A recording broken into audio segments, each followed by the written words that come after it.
First, I want to thank John, who is not in here, for inviting me to this interesting colloquium. Some months ago, when we met in Göttingen, he told me about the colloquium's topic, and I told him about some observations I had made working with Aramaic texts from the era of the Achaemenids. Since John assured me that those observations could be of interest to some of you, I happily accepted his invitation. So if you are bored, it's his fault. And I apologize to read my paper. I'm afraid if I would speak freely British English, we all would be lost in translation. My talk will deal mainly with Imperial Aramaic as a uniformed, trans-regional literary language, and the form of literacy and learning connected with it. Luckily, the Aramaic documents from the Achaemenid era allow us some glimpse into the background of this kind of language and its use. Though I will focus on the time before the Hellenistic and Roman era, at the end I shall discuss briefly in which way this form of trans-regional communication and languages could have provided to the use of trans-regional literary languages also in the time you are interested in mainly. In fact, Targumic Aramaic is based on such a literary language by which the Babylonian Targum tradition had been received in the West and can be seen as a continuation of the use of trans-regional literary languages well known in the Near East from Imperial Aramaic of the Achaemenid era and its forerunners. Thus, the literacy of later Jewish scholars and their tradition to use literary languages different from their spoken vernacular, and this will be a very important point, the difference between the literary languages and spoken vernaculars, is at least partly rooted in the literacy of the scribes of the Persian area and their forerunners, who created a trans-regional Aramaic in the first half of the first millennium BC. This creation was not just the creation of a medium to communicate across ethnical and linguistic borders, but also the creation of a tradition to learn to use such a medium and to use it for one's own purposes.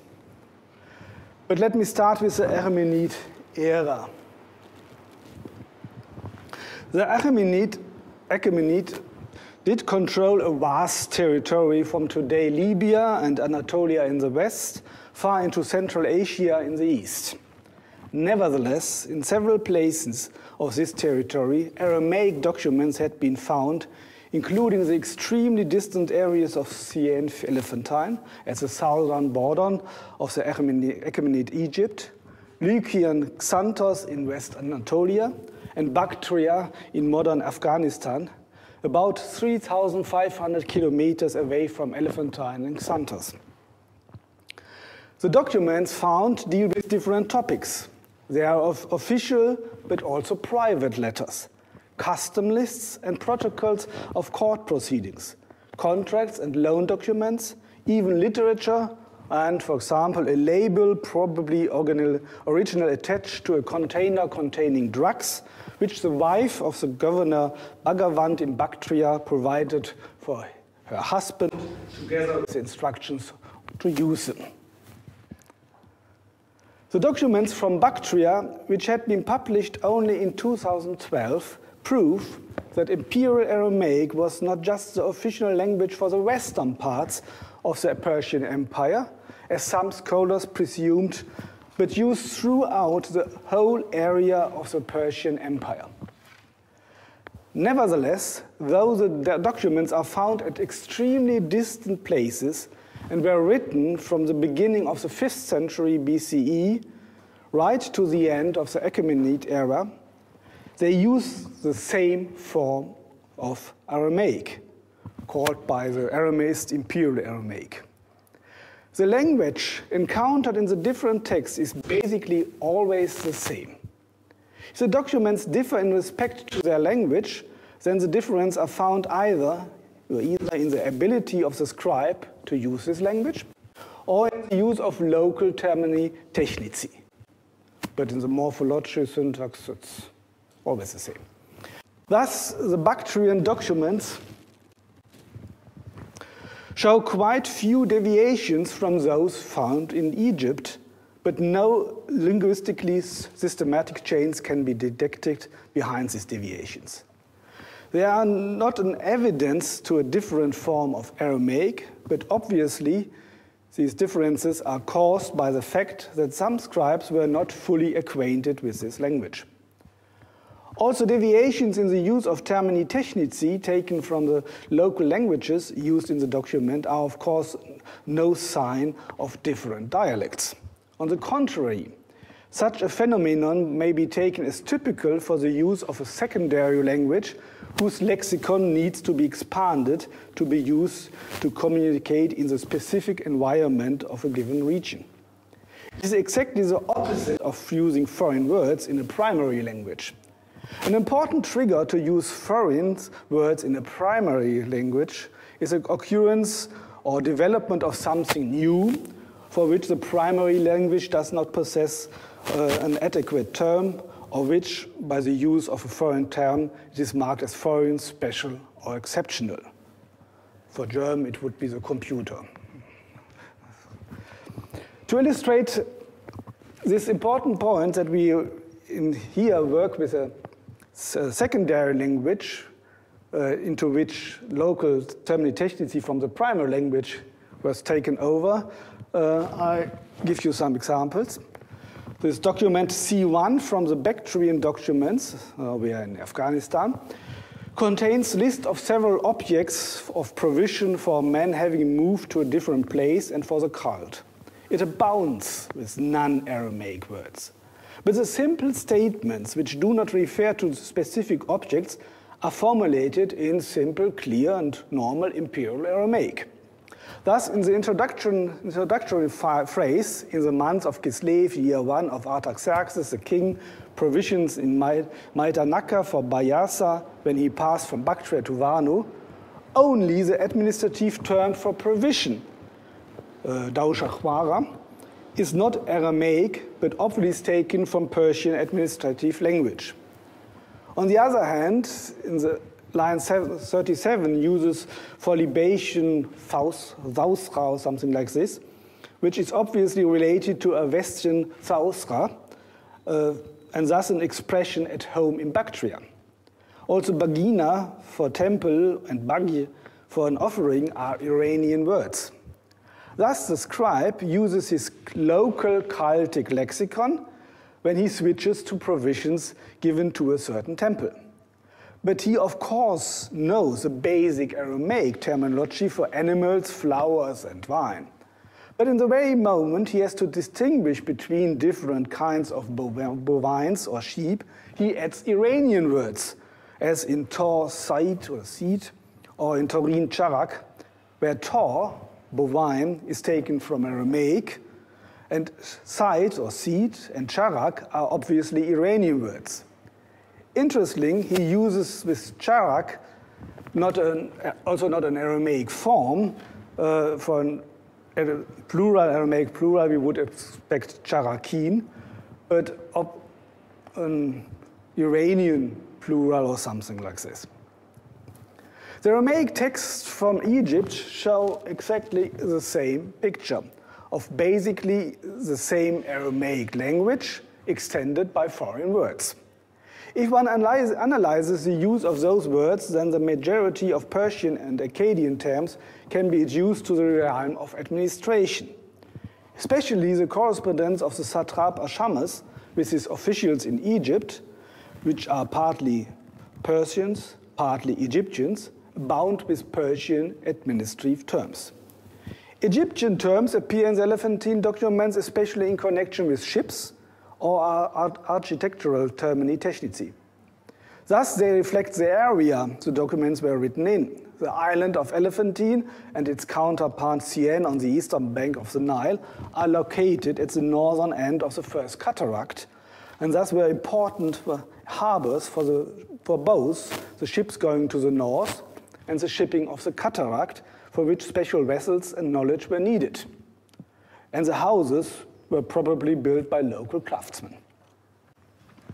Most interesting in this respect is the change of terminology between the letter the Judeans sent to Bagohi, the government of Judah, so a letter going to Judah, concerning their wish to rebuild their temple on Elephantine, and a note sent by the same people to Achaemenid containing the same subject. In the letter to Judah, the burnt offering is called alva, taking up the Hebrew terminus technicus olah. But in the note to Achaemenid, they use the term maklu, taken from Akkadian to stress the character of the offer as a burnt offering, which of course for a Judean would be clear by the term alva. Also, the Aramaic part of the so-called trilingue from Xanthos in ancient Lycia uses Persian loanwords for administrative terms, but the indigene word Achaemenid or the like for the nymphs. I'll come back later to this text. This short overview shows the basic character of Imperial Aramaic. It is not a spoken vernacular, but a uniform language used by scribes for written texts, expanded by the overall Iranian terminology of the Persian administration and, if necessary, by local terminology, but only expanded in the dictionary, not in the language itself. One benefit of using such a uniformly written language in a vast empire as the Persian one is obvious. It allows an easy communication between different areas inhabited by different ethnic groups using their vernaculars of different languages, which were split up in many different dialects. But this does not explain the whole picture. Aramaic was more than just a lingua franca only to be used for trans-regional communication. This is obvious because many of the documents written in this language are not intended for such trans-regional communication. Take, for instance, the already mentioned label for drugs sent to a governor by his own wife, or many ostraca found at Elephantine used for short notes like, I come tomorrow, and messages between the members of the same community. And by the way, they were written by the scribes and not personal, not privately written things. You can see it first with the script, and also we have some ostracas, 2x, I'm coming tomorrow, 2y, do this, to that, do this. So this was really a list of notes the scribes wrote and then went probably like the postman to people and told them. Thus, we should have a closer look to the use of Aramaic in the Achaemenid area. First, it had become the main official language, at least in most of the parts of the empire, beyond Persia, Media, Elam, and Babylonia, but probably was even used also in the heartland of the empire, beside other languages as Elamite. Thus, the so-called trilingue from Xanthos announced in its Lycian and Greek text the decision to distill a new cult for the crowning god made by the inhabitants of this region. But the Aramaic part is an edict of the satrap, Pixodaros, by which those parts of decision which touch the interest of the Achaemenid administration are enforced. Since probably the inhabitants of Xanthos in Western Anatolia did not understand any Aramaic at all, the Aramaic edict was not published here to communicate a decision to the local people. This is a part of the Lycian and Greek text. Obviously, the use of Aramaic in this edict of satrap Pixodaros, who himself stemmed from the Carian dynasty of the Heythrop, marks it as an official edict. So writing in Aramaic as a satrap makes it official. Nevertheless, if it was not understood by anybody. By the way, this also explains the astonishing fact that not only the local word for nymphs, I already quoted it, Achaemenid, but also the local designation of the deity as Knawachs and as Kbdisi, Kaunian, argue for a Carian and not for a Lycian scribe of the Aramaic texts, since the forms used here are more in accord what we know about Carian than with Lycian. So in an Aramaic inscription set up in Lycia, we find Carian termini technici and not Lycian ones. Thus, the Aramaic texts make no attempt to be clear to the Lycian inhabitants of Xanthos and its neighborhoods, but is an official Persian edict written by a Carian scribe from the entourage of the Carian king, who had been as a satrap also the king of in Lycia. Thus, the Carian scribe felt free to use his own Carian lexicon for those words and terms he did not know to express in official Aramaic. The use of Aramaic as official language is also illustrated by the fact that the well-known demotic letter, Lysonis letter from Elephantine, which gives some order for the election of the Lysonis priest and was sent by the satrap Ferendatis to the Wab priests of Chnum on Elephantine, now we are back in Ipych, was originally written in Aramaic and only secondarily had been translated into Demotic. And luckily, in a way that the Aramaic original is still easily to detect in the background. Connected with this official use is the usage of Aramaic as language for juridical documents. This is found in Palestine, where the contracts of business people from Jericho are written only in Aramaic, but also in Egypt. But the situation in Egypt shows that this does not mean that any valid document had to be written in Aramaic. In contrast, there are still many demotic juridical documents. The same is true for the use of Imperial Aramaic for local communication. We know, especially from Elephantine, many ostraca on which short notes and messages are written to inform people in the neighborhood. Nevertheless, this did not replace the use of demotic in the same way. But obviously, not by chance, there's no hint to use of any other language for documents and letters, though especially in southern Egypt, we know of many different ethnic groups from all over the Persian Empire. If you have the list of these ethnicities there, there's 10 different ethnicities from Iranian, Babylonian, Judean, and so on, but only Aramaic or Demotic. Taking into account that in Bactria, Aramaic was also used for local documents, I refer again to my beloved label, and short notes, as I already mentioned, label for drugs, and their use,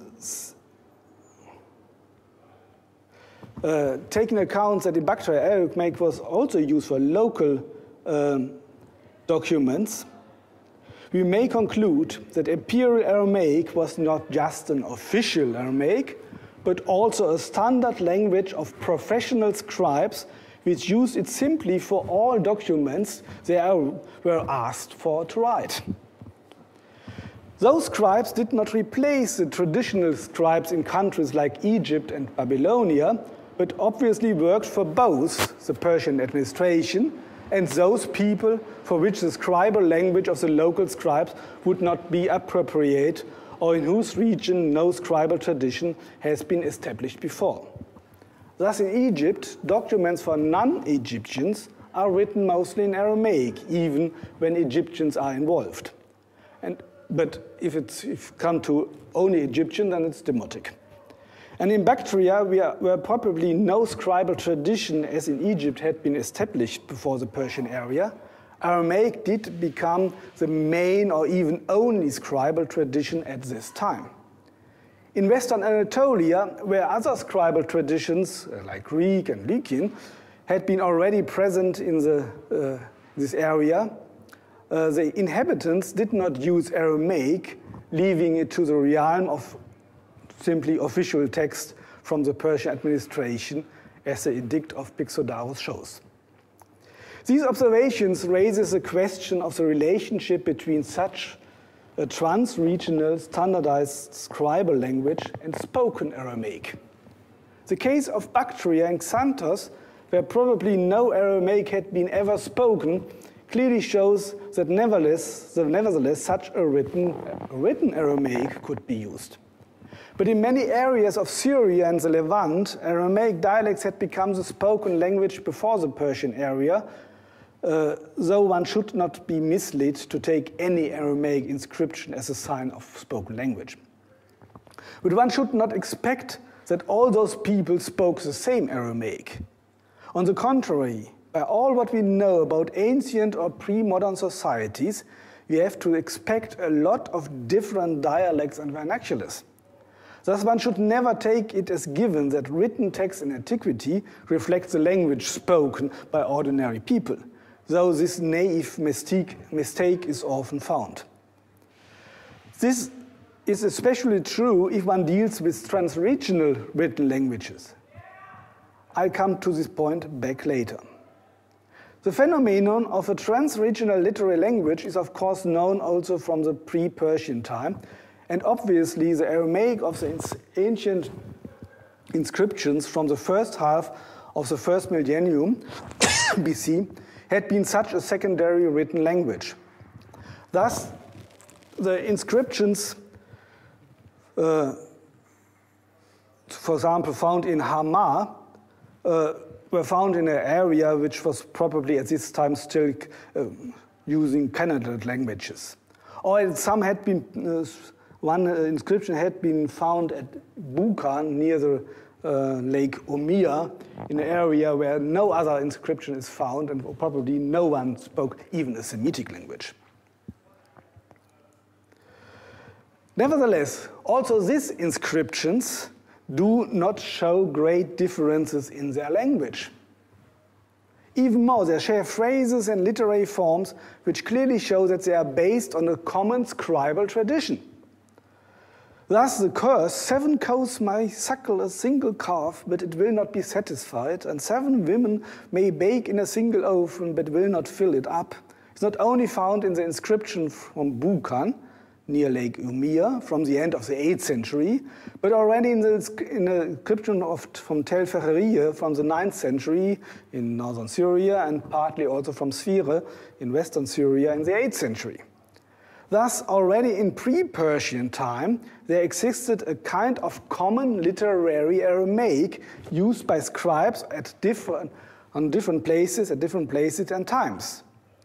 Though Imperial Aramaic is not a direct continuation of this older Aramaic, it surely could build up on such traditions of a transregional literary language.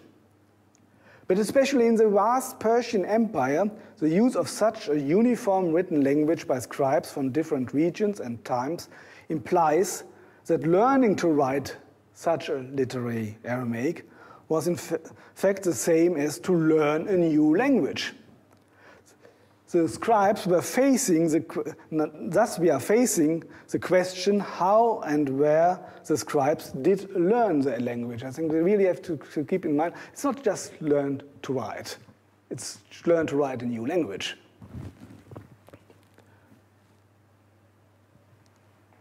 Okay. First of all, there is no hint to any centralized school system in our texts.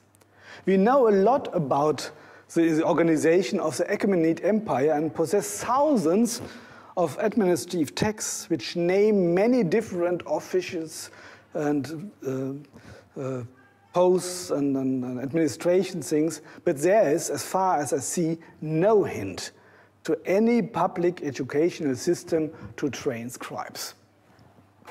On the contrary, some observations on the form of letters sent as official administrative orders show that different areas developed different versions of one and the same administrative formula.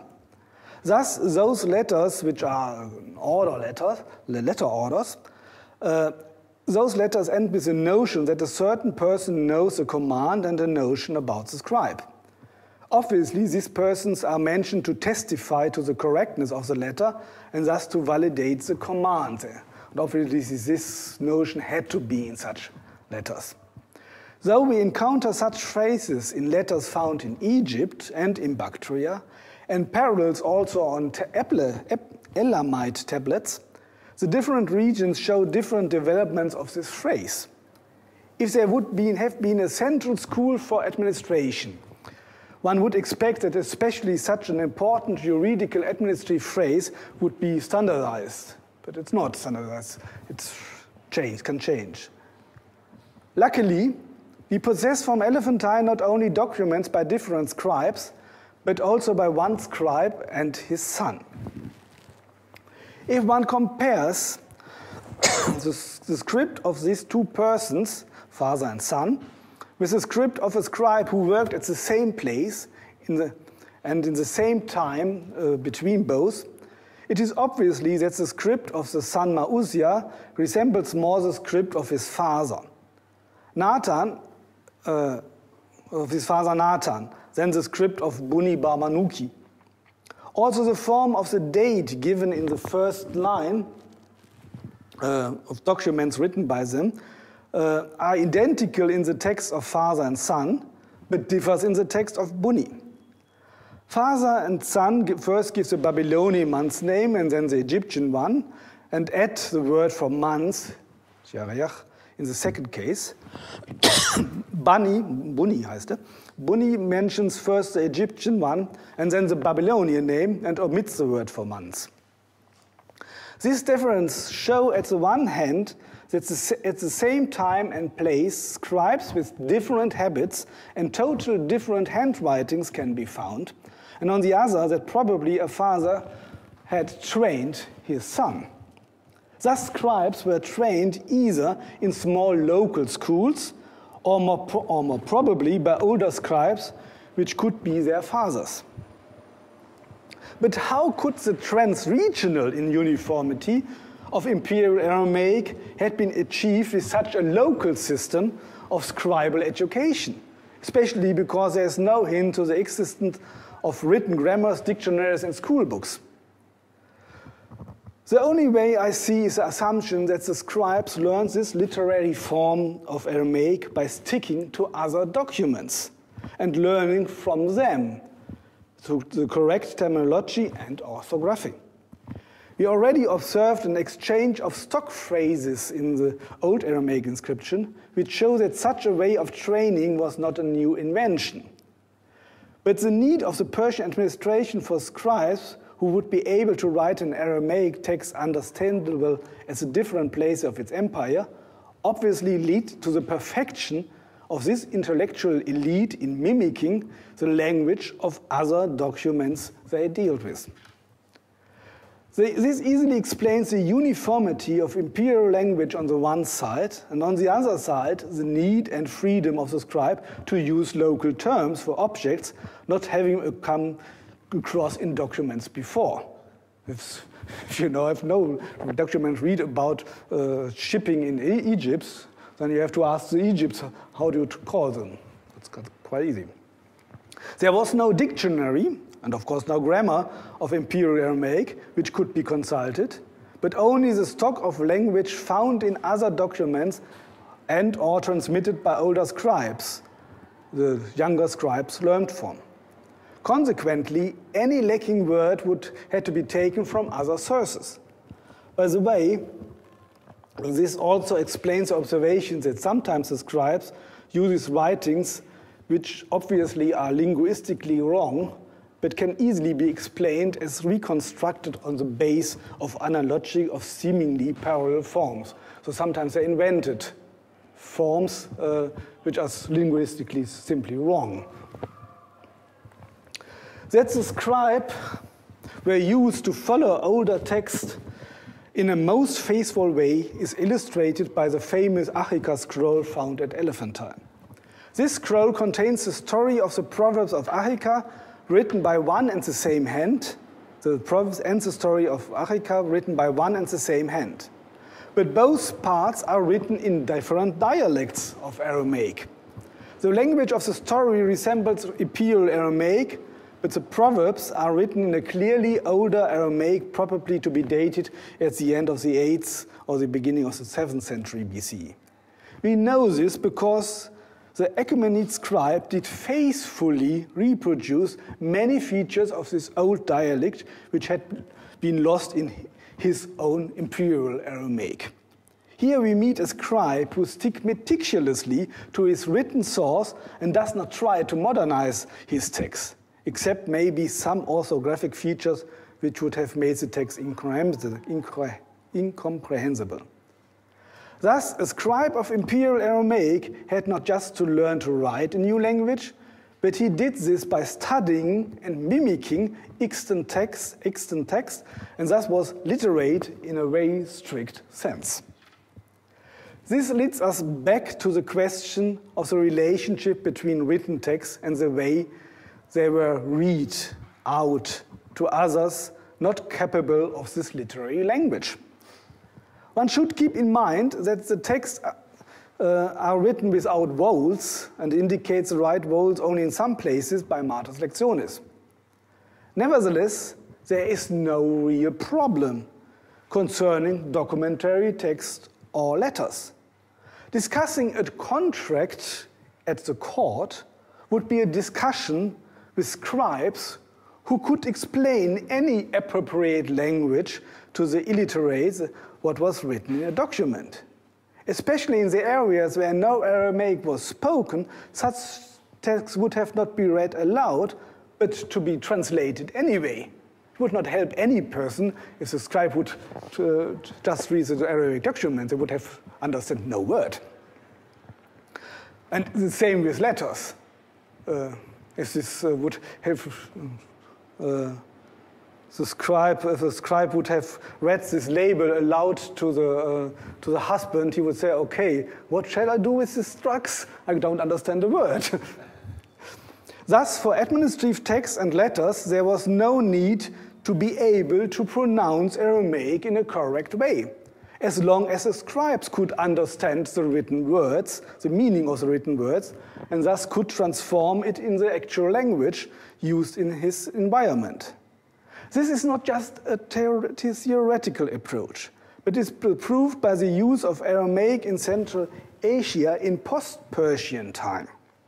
As you all know, the decline of the Persian Empire did not end the use of Aramaic even in the East. Thus, an example given in the 3rd century BCE, the Indian king Ashoka published his edicts and inscriptions at several places in his empire. Obviously not by chance, in Kandahar, in the vicinity of Bactria, we find these texts in a bilingual using Greek and Aramaic. Obviously the two standard literary language there in the Hellenistic period. And probably the Indian scripts Kharosthi and Brahmi are influenced by the Aramaic alphabet. But more important is the fact that Middle Persian Pahlavi did not only develop its script from Aramaic, but uses many so-called xenographs, which in fact are Aramaic words, though read with their Pahlavi meaning. If you have older Pahlavi text, you have sometimes really Aramaic words, but they never have been read Aramaic. They stand as logograms for Pahlavi words. The development of this strange way of writing can easily be understood from the use of Imperial Aramaic in non-Aramaic speaking circles as a written language which was not to be read in a proper Aramaic way, but to translate it directly into the local languages, and thus the written words were taken as a kind of logograms. The difficult written Imperial Aramaic caused to the people also so to those people with an Aramaic background, when it came to read it aloud, is illustrated by Papyrus Amherst 63. This Egyptian papyrus had been written by a Demotic scribe at the end of the 4th century BCE, containing literary Aramaic text in a transcription dictated to the Demotic scribe. We have really here the transcription of an Aramaic text. The papyrus consists of two parts which clearly differ in the quality of spoken Aramaic. The first part contains liturgical texts, and those texts obviously cause less problems. This comes by no surprise, since in religious groups, classical liturgical texts are transmitted also, or even mainly, orally, which allows to read them in an old-fashioned way. If you go in the synagogue, you can see people say, so the normal brachot, they can speak freely, even if they have opened the wrong side in their prayer book, and so on. On the another example, I remember a student of mine who spoke modern Aramaic as his mother tongue. As long as we read classical Syriac religious texts like the Peshitta, he could recite them most perfectly, normally more perfectly than me, though he was often not aware what they really mean in detail. But when we started to read other texts, this was my revenge, he encountered more severe problems even in reading them. Not to speak about to understand them. The same happened with the last part of Papyrus Amr 63, which is not a liturgic text, but an epic narration of the Babylonian Shamash-Shumukin revolt, written probably in the 6th century BCE, and obviously not part of any traditional reading. The character of the demotic transcription changed dramatically, and one can observe, even in those refrains which appear in the text several times, that the person who dictated the text actually did not know how to pronounce it. Thus, the pronunciation even of the same textual phrase differs in all instances and depicts forms which are only known from later vernaculars. So he switched to his vernaculars, which is not the same as a written text. This clearly shows that at least at the end of the Persian era, even Aramaic-speaking people were aware that written literary Aramaic should not be pronounced as their vernaculars, but had severe problems to pronounce it in the correct way, though they obviously did understand what the text meant. But also in those areas where Aramaic vernaculars had widely replaced other local languages as Hebrew in Palestine, the end of the Achaemenid era was not the end of this literary Aramaic. The language of the extant Aramaic texts written in the Hellenistic and Roman period, like the biblical Aramaic texts, Nabatean or Qumranic Aramaic or the like, are clearly a continuation of Imperial Aramaic, which only gradually developed into different regional forms, now influenced by the local vernaculars. Thus, to write literary Aramaic, especially in the Hellenistic time, did still not mean simply to learn to write, but to be trained in a special social act, a special literary language, and thus needed an advanced form of literacy. Of course, people already speaking Aramaic dialect would learn such a literary form of the language more easily. But the simple fact that during the post-Persian time, the written texts show quite early, and then more and more, the linguistic influence of the different vernaculars used in different regions and communities illustrates that there were clear differences between vernacular and traditional literary Aramaic. Without the unifying pressure of a trans-regional empire and its administration, the literary Imperial Aramaic changed according to regional influences and other dialects. By the way, the fact that Nabatean Aramaic kept quite close to Imperial Aramaics proves these pictures, since the Nabatean vernaculars were not Aramaic, but Arabic. So there was no vernacular Aramaic which could influence the written. So it kept Imperial Aramaic. Nevertheless, there are still traces of a trans-regional literary language. Thus, a language, especially of the so-called Babylonian Targum tradition of Targum Onkelos to the Torah and Jonathan to the prophets, shows a clear substratum which, in my opinion, cannot be simply taken as an older West Aramaic stratum of an original Palestinian Targum tradition, which had only been reworked in Mesopotamian, as many scholars take as granted. If I'm not mistaken, then this Targum tradition is based on an early trans-regional Jewish literary Aramaic used during the late Hellenistic and early Roman times, in which the Jewish communities of Palestine and Mesopotamia were still in a very close contact. That, for example, a Babylonian quarter in Jerusalem in the Second Temple time. The main argument for this assumption is the observation that the literary tradition and history of those Targums point to an Eastern tradition, but the language of the Targums still shows old features of a literary language which cannot be classified neither as Eastern nor as West.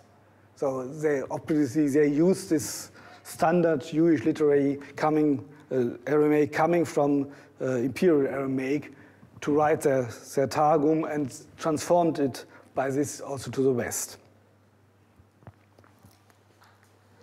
Obviously, it is an offshoot of the older transregional literary Aramaic of the Achaemenid era, which, as a still transregional Jewish literary Aramaic, allowed the early reception of the Eastern Targumic tradition in Palestine. May it as it be, Imperial Aramaic is a good example that in antiquity the use of transregional literary language was connected with a high degree of literacy, since to learn to write such a language meant also to learn a new language, probably not spoken in most or all regions of its use. And if there had been no language teachers, no grammars and dictionaries, the scribes had to learn this literary language by carefully studying existing texts together with their masters.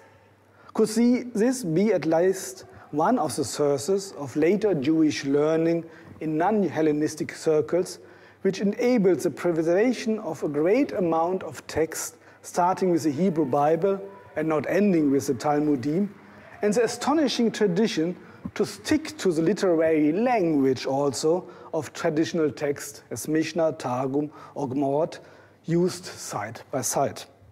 Thank you very much.